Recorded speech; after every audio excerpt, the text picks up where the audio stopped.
Okay, with that out of the way, please put your hands together for an OG Bitcoin analyst, a local guy as well, Tuur Demeester.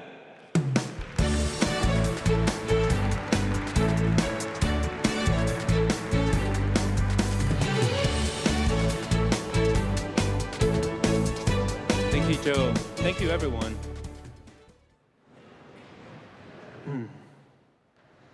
Europe is the old continent, and old continents have the most trouble remembering values, remembering truth.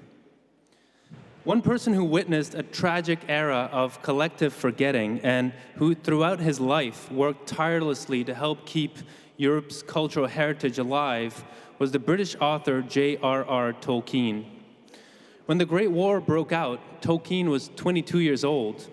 He later commented, quote, "By 1918, all but one of my close friends were dead." This tragic experience became a great catalyst for his creative output.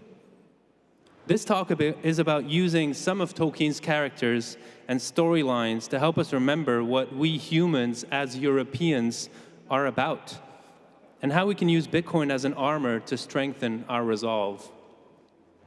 When we ponder about a way out for a country or an empire that has lost its way, it is natural to feel drawn to practical political prescriptions and detailed economic strategies.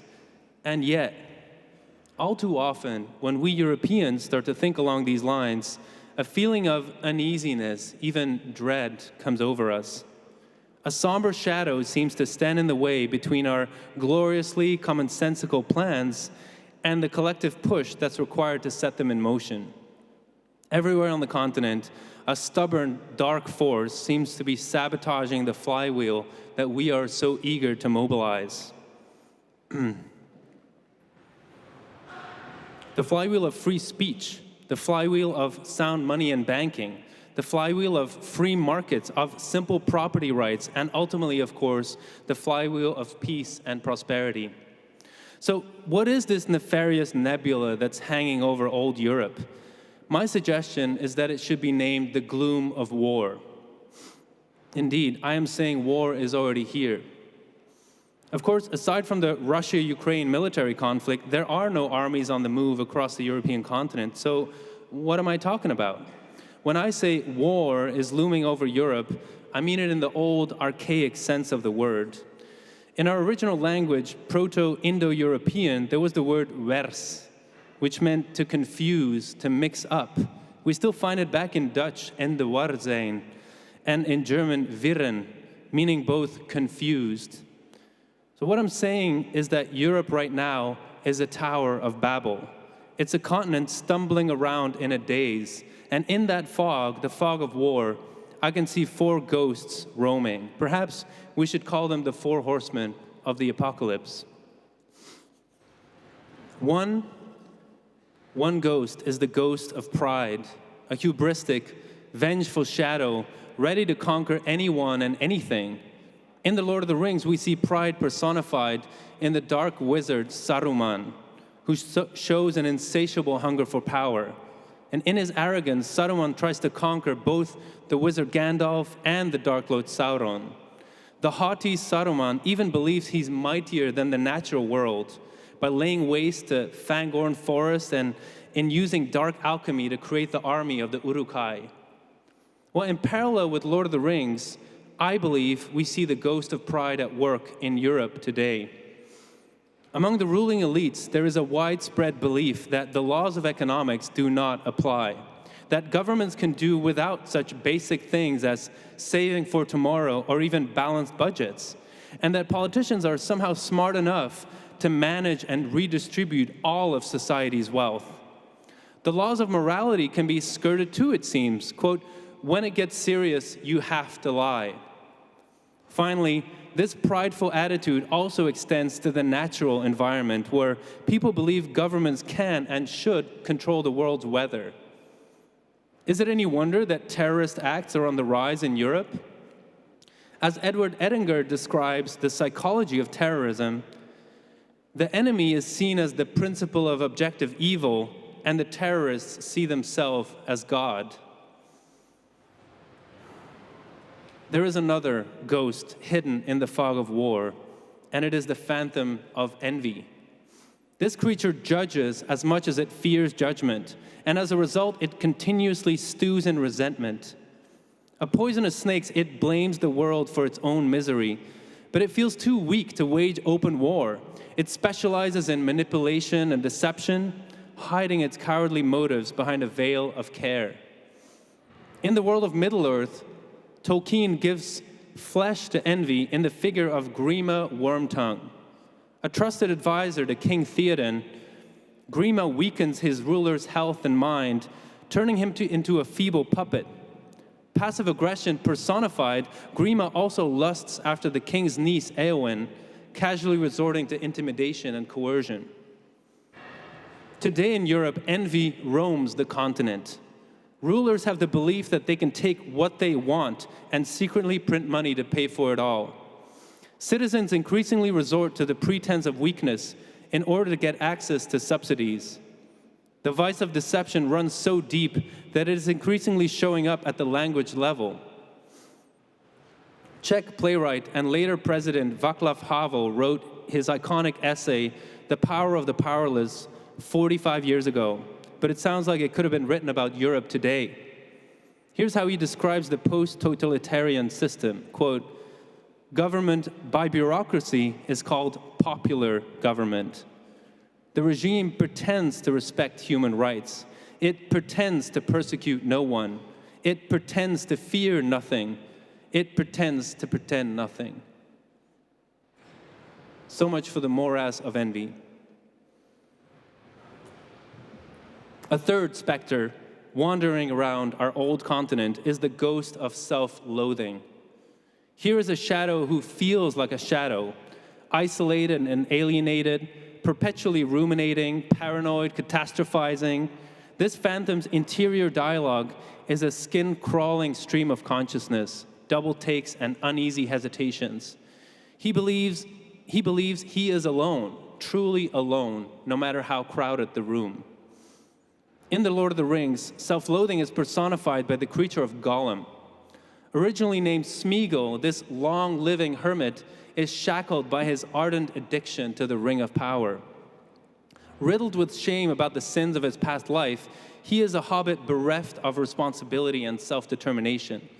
Tolkien shows us Gollum as a paranoid, insecure shadow of a person. Well, like the example of Gollum, our beloved Europe also went from free to shackled. Shackled by crippling bureaucracy, by an escalating inflation tax, by generational trauma from 2 devastating wars. Europe is a sick old man because it has so far allowed the normal, natural experience of shame to evolve into self-loathing. This experience is so excruciating that people depersonalize their self-hatred and project it onto the world around them. French author Michel Houellebecq is perhaps a good example. In his novel Platform, he writes, "To the end, I will remain a child of Europe, of worry and of shame. I have no message of hope to deliver. I know only that every single one of us reeks of selfishness, masochism, and death." Unquote. This is the ghost of self-loathing. The last phantom that's haunting Europe, once the cradle of Western civilization, is the demon of despair. True despair comes from terror. It's what our nightmares show us. A fear so extreme that it freezes us in place. Imagery so horrifying that we can't expect anything else but to be completely annihilated. In Lord of the Rings, the main character Frodo experiences this terror many times. In his quest to cast the ring into the fires of Mount Doom, Frodo is forced to stare into the black abyss that is the eye of the story's powerful antagonist, Sauron. Here's how Tolkien describes the experience. Quote, "That horrible, growing sense of a hostile will that pins you under its deadly gaze, naked, immovable." In today's Europe, we see this fear of obliteration all over the place. Apocalyptic beliefs abound. There is the fear of technology in the shape of AI, Cybergeddon. There are scares of economic inequality, energy collapse, and the doom of nuclear warfare. And of course, we hear of climate chaos and eco-collapse everywhere. In 2019, the words of Greta Thunberg echoed around the world. Quote, "We are in the beginning of a mass extinction." So here is our phantom of despair.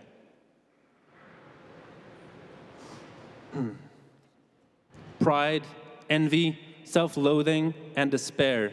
4 ghosts, 4 horsemen of the apocalypse. Europe is stuck in a perpetual pattern of hiding and running from these ghosts.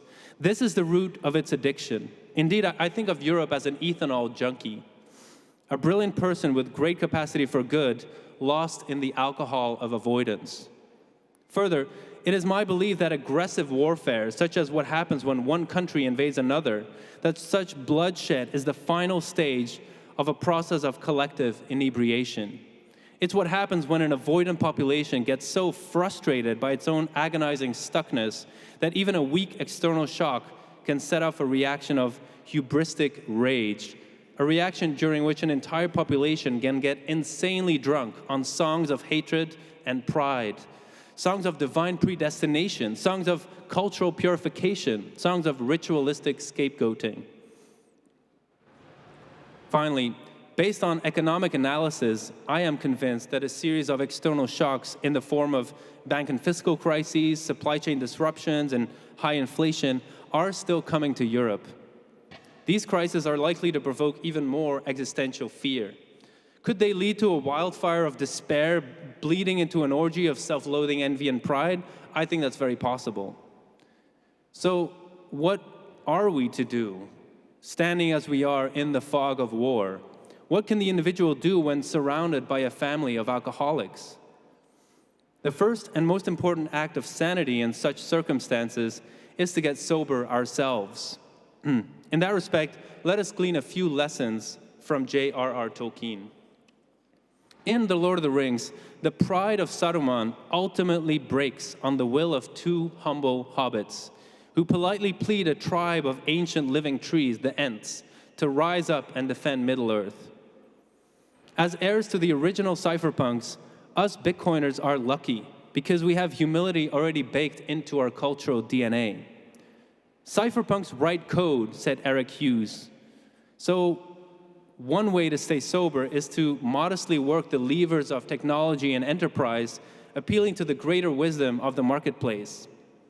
Boring as it may seem in the eyes of those who prefer to wave flags and march in the streets, building better businesses is one way for an individual to modestly abstain from bearing up on collective delusions.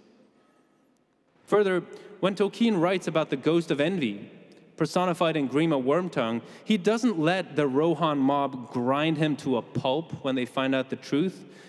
Instead, Grima is met with compassion. Quote, "Here is a snake, but once it was a man," says Gandalf, and King Theoden lets him go. Elsewhere, Gandalf makes the case for pity, saying, "Do not be too eager to deal out death in judgment. Even the very wise cannot see all ends."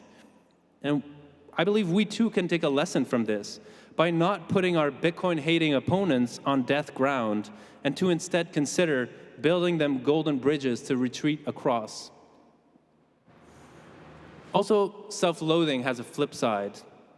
When Frodo sees the deep self-hatred in Gollum, a once hobbit who killed his friend over the lure of power, he does not humiliate him further, but treats him with patience and kindness to deal with his moral conundrums in his own time. You see, the opposite of the swamp of self-loathing is the mountaintop of self-liberation, of healthy boundaries, of self-love and personal freedom. It takes constant work to climb that mountain, to realize how free and self-sovereign we all really are. And Bitcoin is a fantastic training tool in that regard. We in Bitcoin celebrate the mountain man who runs his own node, who proudly safeguards his own keys. The real madness in this world is the delusion of helplessness, where we condemn ourselves to trust the treacherous and to follow the feeble. The real sobriety, in contrast, is the virtuous cycle of self-sovereignty, of saying no, of beating our own drum, where practice makes perfect and hodling comes natural.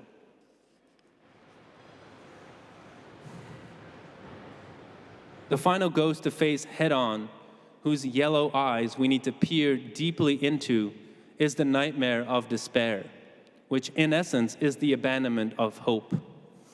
In the books, Tolkien repeatedly lets the reader experience what it feels like to be on the brink of despair, by sharing Frodo's inner world in the face of the endlessly cruel and mighty Sauron. Ultimately, the way Frodo reconnects with hope is not by wielding some intimidating, offensive weapon, but by the love of his friends, especially Sam's, which helps him remember his inner knowing that there is some good in this world, and it's worth fighting for. If the entire Lord of the Rings saga is an allegory of a personal journey, then the immense relief and joy at the end of the books is the symbol of the human soul finally transcending the fog of war and achieving inner peace and serenity. Now, one of the most powerful symbols of the miracle of love and hope in Tolkien's world is Frodo's chain link armor shirt made of mithril. So there's your answer. It's a metal. It's a rare metal with special properties. Mithril is mined by dependable dwarves, molded by wise elves, and gifted to Frodo by the sublime and mysterious Galadriel. Not only does the loving gift of the mithril mail give him hope throughout his arduous journey, but it also saves his life when he is hunted down and pierced by the fangs of Shelob the spider. Here in Europe, we too have a mithril that is light and quasi-indestructible, a defensive, scarce metal that, in the words of Satoshi, can be transported over a communications channel. Indeed, Bitcoin is our antidote to despair. Bitcoin is our beacon shining into the dark night. Bitcoin is our hive of hope. My late friend Thomas Bloomer told me once that ultimately every human life is a story. As it is written by our actions, we cannot control whether it'll be a long novel or a short poem. But we do have a say in whether our story ends up being a beautiful one. Look at us here, gathered in the old continent of Lady Europe. All around us is the fog of war. We know that winter is coming. And yet, with our own determination, with the help of our friends, and by cultivating the habits of humility, compassion, self-liberation, and serenity, each of us can still make his life or her life beautiful and therefore deeply meaningful. Moreover, as the great bard J.R.R. Tolkien so passionately showed us, living the good life is, in fact, the golden highway towards ending this war and all wars. Thank you.